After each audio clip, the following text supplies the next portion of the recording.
আসসালামু আলাইকুম রহমতুল্লাহ। অনেক ভাইরা আমাদের কাছে জানতে চায় যে ভাই আপনারা তো জেলখানায় ছিলেন, তো জেলখানায় খাবার কি দিছে, খাবার কেমন ছিল, খাবার ভালো ছিল কিনা, মান কেমন। তো জেলখানার খাবারের মান তো অনেক ভালো। প্রথম যখন গেছি, তো যেদিন প্রথম ঢুকছি জেলখানায় ওই দিন তো আর খাবার দেয় না। তারপর দিন সকালবেলা রুটি যখন দিছে, তো রুটি আমাদের সমাজে তো সাধারণত আমাদের স্ত্রী, আমাদের মা বোন যারা আছে তারা রুটি বানায় আটা বা ময়দা দিয়ে, তারা আবার রুটি বানায় বালু দিয়ে। প্রথম দিন কথাটা এখন হাসির কিন্তু খুবই কষ্টের। বালুতে কামড় দিলে মনে হয় যে বালুর রুটি, রুটিতে কামড় দিলে মনে হয় বালুর রুটি। আপনার স্বাভাবিকতই বালুতে কামড় দিলে যেমন লাগবো, ওই রুটিতে কামড় দিলে ওইরকম লাগবে।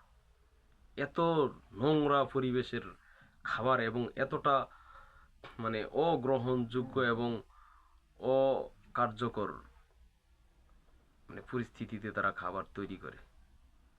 আর ভাজি তো একেবারেই নষ্ট নোংরা, যে সকল সবজি আছে ওগুলা কিনে নিয়ে যায়, দূর থেকেই দুর্গন্ধ আসে খাবারে, ভাজিতে, ডাল। তো এইসব খাবার হলো জেলখানার। ভাজি কাটতে দেখছি আমি। রুটির কথা তো বললাম, রুটি এই যে বানাইতেছে আমি নিজে দেখছি স্বয়ং। যারা ওখানকার জেলার, ওরা স্পেশালভাবে ওরা আমাদের পরিবেশের মতোই ভালো পরিবেশে বানায় রুটি, ভালো আটা দিয়েই বানায়।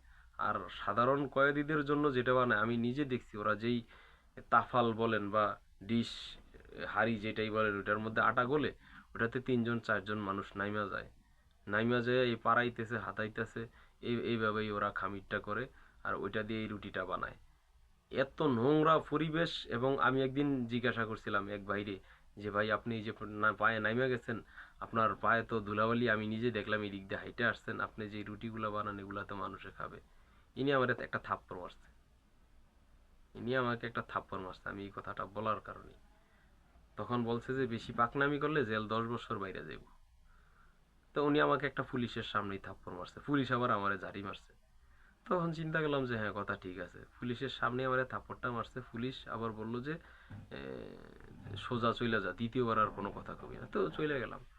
মাছ, খাবার, দুপুরের খাবার, এমন কোনো লোকমা নাই যে লোকমায় পাথর থাকবে না। শেষ পর্যন্ত কি করতাম, কিছুদিন যখন গেল ট্রেনিং তো পাইয়ে গেছি ওখান থেকে, শেষ পর্যন্ত করতাম কি, ভাতটা মুখে দিয়ে একটু পানি দিয়ে গিলা ফেলাইতাম। ভাত তো দিবে আপনার 1 প্লেট, কোনো দিনই পেট ভরবে না আপনার, ভাতে কোনো দিনই পেট ভরবে না। ভাতটা দিবে হলো 1 প্লেট, ন্যূনতম প্লেটও মার্শাল্লাহ মনে হয় যে বাথরুমের নিচ থেকে প্লেট টোকে এলো হয়েছে, এই ধরনের প্লেট। কত বছরের আগের টিনের প্লেট, কত ভাঙ্গা খাইয়া রয়েছে, কোনো ঠিক ঠিকানা নাই। টিনের যে প্লেটগুলা বা স্টিল, লোকাল স্টিল এরকম প্লেটগুলাতে খাবার দেয়, এগুলাতে কই থেকে যে টোকে এলো হয়েছে, আমি কোনোদিনও এদেরকে ওই প্লেটগুলো এখান থেকে নিয়ে পানিতে শুধুমাত্র একটা ডুবানি দেয়। এই পানিতে না হুইল পাউডার আছে, না সাবানের গুঁড়া আছে, না কোনো সোফা দিয়ে ডলা দেয়, কিচ্ছু না। এখান থেকে এই একটা মানে পানি আছে, একটা তাগারি, এটাতে পানি আছে বড় টাঙ্কির মতো, এটাতে খালি এই যে ডুবাই এই পাশ দিয়ে প্লেটগুলো এই পাশে রাখা থাকে, এর থেকে পানিতে ডুবাই এই পাশে রেখে থাকে, ধোয়া হয়ে গেছে। এটা হলো তাদের ধোয়া। তো খাবার তো বললাম যে ভাতের সাথে এমন কোনো লোকমা নাই যে ভাতের পরে না। তো শেষ দিকে কি করতাম, ভাতটা মুখে দিয়ে একটু পানি নিয়ে গিলা নিতাম।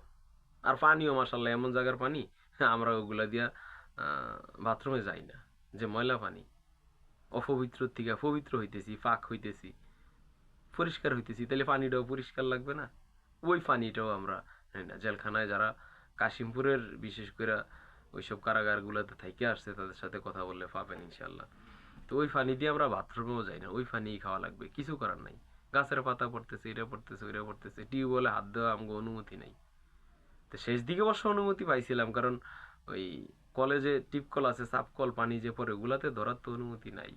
শেষ দিকে পাইছিলাম, তাদেরকে অনেক শ্রম দিয়া তাদের শ্রমটা নিজের গায়ে আইনা ওই দিকে একটু অনুমতি পাইছিলাম, কিন্তু স্বাভাবিকত এটার অনুমতি নাই। টিউবওয়েলের কাছে যাইতে পারবেন না, এই সাপ্লাইয়ের যে পানি ওই পানির কাছে যাইতে পারবেন না। আর সাপ্লাইয়ের পানি তো মাসাল্লাহ মনে হয় যে ব্লিচিং পাউডার দিয়ে পানি জাল দিয়ে রাখছে, এরকম।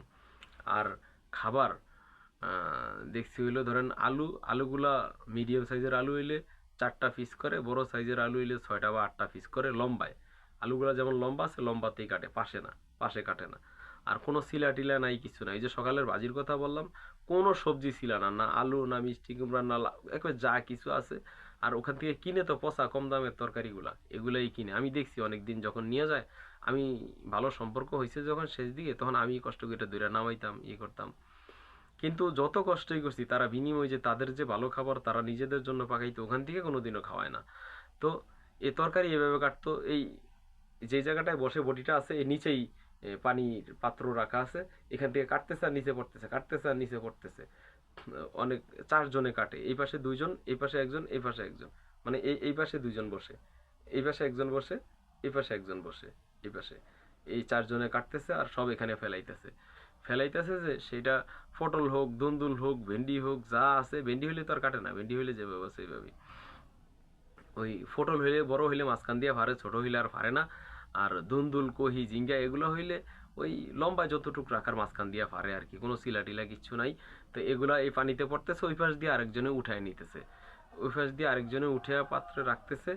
এই পাত্রের থেকে আবার কোন পাত্রে রাখতেছে, নিচে আবার সামনে আরেকটা পাত্র আছে যেটাতে আগুন জ্বালানো আছে, মানে ওই পাত্রে রান্না হবে আর কি। তো এই পাত্রের থেকে এই ময়লা পানি তো অন্তত কয়েক মন সবজি কাটে, ধরেন 2-3 মণ সবজি কাটে। এই পাত্রে এই যে কাইটা ফেলাইতেছে, আর এই যে ধোয়া, এই একটাই তরকারি যত মনই হোক, ধোয়া একটাই ভাই। তরকারি খাইতে গেলে তোর একেবারে কিচির মিচির বালু কামড়ে লাগে। ওই যে বললাম শেষ দিকে শুধু ভাত মুখে দিয়া পানি সহ দিয়া লাইতাম, মানে গিলে লাইতাম যাতে দাঁতে চাবার না পড়ে। আচ্ছা, এখন ভিতরের অবস্থা কি আল্লাহ না ভালো জানে, এটা তো জানি না। আচ্ছা, তো এই যে পড়তেছে, এরপরে এই তরকারি কাটা শেষ, এখন আবার মাছ কাটতেছে। এই যে এখানে ওই যে যারা কাটার লোক তারা বসে রয়েছে, তারা মাছ কাটতেছে, মাছও এখানেই ফেলে। ওই তরকারি দেওয়ার পর অবশ্য পানিটা ফেলাই দেয়, ফেলে দিয়ে নতুন পানি দেয় আবার দিয়া। এ ধরেন এখন ফাঙ্গাস মাছ কাটা শুরু হয়েছে। ফাঙ্গাস মাছ তো 1-1.5 মণ 2 মণ ফাঙ্গাস মাছ কাটে। ফাঙ্গাস মাছগুলা এই যে কাটতেছে, নিচে ফেলাইতেছে, আরেকজনে ওই পাশ থেকে উঠে তরকারিতে দিয়ে দিতে হচ্ছে। যে ওই যে যেই তরকারি আগুন জ্বলতেছিল চুলায়, এই তরকারিগুলো উঠিয়ে যেই পাতিলে দিছে, ঠিক ওই পাতিলেই এখানকার ইয়েগুলা দিয়ে দিছে, আপনার তরকারিগুলা দিয়ে দিছে। তরকারিগুলা দিয়ে দিলে পরে ওখানে এই যে মাছ আর তরকারি হইতেছে, কিছুক্ষণ পরে তো আপনার দিব মাশাআল্লাহ স্পেশাল পাঙ্গাস বোনা। ওই যে দেখবেন ওখানে ফাঙ্গাস মাছ দেখা যায় একটা, এই জায়গায় আবার আলু রইছে, আর পুরা ঝোল ভাসতেছে। এর মধ্যে মাছিও পাবেন 2-4টা, তেলা ফোকা আছে ডজন খানিক পাইবেন, উঠতে আছে, যেটা উইরা এসে পড়তেছে পড়তেছে। কারণ হলো জায়গা তো বিশাল, অনেক বড় পাতিল দিয়া পাকায় তো। তো এখানে তো এই যে তরকারি দিতেছে, তো আমি প্রথম যায় কয়েকদিন আমার বমি আসতো, খাই না। পরে দেখি যে না, ওইটাই খুব ভালো মহাব্বতের খাবার, কারণ জীবন তো আর চলে না। তো এইসব খাবার হইলো জেলখানায়। আর এর মধ্যে একটু মানে খালি যদি বলছেন যে ভাই এটা কবে তোর ভালো লাগবে না, যা। তারা আবার এগুলা ওই যে বাহিরে হাঁস মুরগি পালে তাদের কাছে বিক্রি করে দেয়, যে খাবার থাকে ওটা আবার বিক্রি করে দেয়। এটা আমি নিজে দেখছি অনেক কয়দিন। বাহিরের লোক যায়, এটা কন্টাক্ট আছে যে এই সময় যাবি, এই সময় গেলে এই খাবার থাকে, এটা বিক্রি করে দেয়। তো এটা হইলো জেলখানার খাবার। আরেকটা কাজ আছে, কাজটা হইলো এই, জেলখানায় যে তরকারিটা রান্না করে, এই তরকারিটা একটা পাউডার কিনে, আমি নামটা কোনোদিন দেখি না, আর ওইটার নামটা কি ওইটাও ওইভাবে খেয়াল করি, ওইটা কাউরে ধরতেও দেয় না। তারা একটা ওই হাফ কেজির পাউডার, সম্ভবত হুইল পাউডার যেমন প্যাকেট থাকে এরকম একটা পাউডার, পাউডার নিয়ে ওইটা একটা ডিব্বার মধ্যে ডালে, ঢাইলা ওই 3 ভাগের 1 ভাগ পরিমাণ দেয়। সপ্তাহে 2 দিনও দেয়, সপ্তাহে 3 দিনও দেয়। তা আমি অনেক দিন জিজ্ঞাসা করছি, করার পর শেষ দিকে যায় এই তথ্য পাইলাম তাদের কাছ থেকে। আমারে জিজ্ঞাসা করলো যে কয় মাস আসছো জেলখানায়, তো তখন প্রায় 7-8 মাস হয়ে গেছে। তা আমারে জিজ্ঞাসা করলো সত্যি করে বলবা, মানে তোমার যে, তুমি যে একটা পুরুষ মানুষ, তোমার যে একটা মহিলার প্রয়োজন, এটা মনে হয়নি তোমার কাছে? তাই বললাম যে না, এটা তো আমার কাছে মনে হয় না। ওই যে তরকারিতে পাউডারটা দেয়, ওইটাই পুরুষের পুরুষত্ব নষ্ট করে দেয়। পুরুষত্ব নষ্ট করে, কেমন স্থায়ী না অস্থায়ী। এটার মানে একদিন যে খাবে, তার অন্তত 15 থেকে 20 দিন পর পর্যন্ত তার মহিলার প্রয়োজন হবে না। তাইলে দেখেন একটা মানুষের কতটা ক্ষতি করে। আর যেসব খাবারগুলো দেয়, যারা সাংবাদিক ভাই আছেন, এখন যারা সরকার হয়েছেন, আপনারা একটু তদারকি চালাইয়া দেখবেন। যারা ওইখানকার পূর্ব মানে দীর্ঘ সময় জেল খাইতে আসছে পূর্বের সময়ে, তাদেরকে একটু জাইনা দেখবেন আমার কথাগুলো ঠিক আছে কিনা। ইনশাল্লাহ ঠিক থাকবে, বিন্দুমাত্র লড়বে না। কারণ আমি ওইখানে দীর্ঘ সময় ছিলাম। আর ওখানে সশ্রম হইতো, কাজ করাইতো আমাদেরকে দিয়া। আমি দেলোয়ার হোসেন সাইদির অনেক কাজ আমি নিজে করে দিছি। জসিমউদ্দিন রহমানির অনেক কাজ আমি নিজে করে দিছি, মামুনুল হকের অনেক কাজ আমি নিজে করে দিছি। অনেকে প্রত্যেককে কাজ করায়। যত ভালো মানুষ তারে দিয়েও কাজ করায়, যত খারাপ মানুষকে দিয়ে আর কাজ করে না। কারণ খারাপ মানুষ তো খারাপ মানুষই, খারাপ মানুষের কাজে দিলে ওরা মারামারি লেগে যায়। তো মারামারি লাগলে আবার একজন আরেকজন মাইরেও হালাইতে পারে, এই জন্য তাদেরকে দিয়ে কাজ করে না। মানে আমাদেরকে দিয়ে কাজ করায়, মানে আমরা ভালো মানুষ কেন এটাই আমাদের অপরাধ, আমরা কেন ভালো মানুষ এটাই আমাদের অপরাধ। এই জন্য আমাদেরকে দিয়ে ওখানে ব্যাপক পরিমাণ কাজ করাইছে। আর জেলখানার খাবার আমি যে বিবরণ দিলাম এটা তো সহজে সংক্ষিপ্তভাবে দিয়ে দিলাম। আমার আবার আবেগ কম, চোখ দিয়ে পানি সহজে আসে না। আর আমি যে কোনো কথা বলতে গেলে কাইন্দা দুমু, আপনারা তো বুঝবেন যে ঘটনা সত্য। এগুলো এই কান্নার অভিনয় আমার নাই। আমার সামনে শত মানুষ মরে গেলেও আমার কান্না কম আসে, আমার মায়া দয়া একটু কম। আমার আম্মা মারা গেছে ছোটবেলা, সেই সময় আমি কাঁদি না।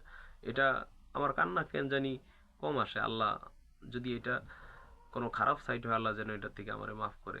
আর আপনারা জেলখানার এই বিষয়গুলো সম্পর্কে একটু অবগত হন এবং সচেতন হন। আমার আইন ইল্লাল বারাত।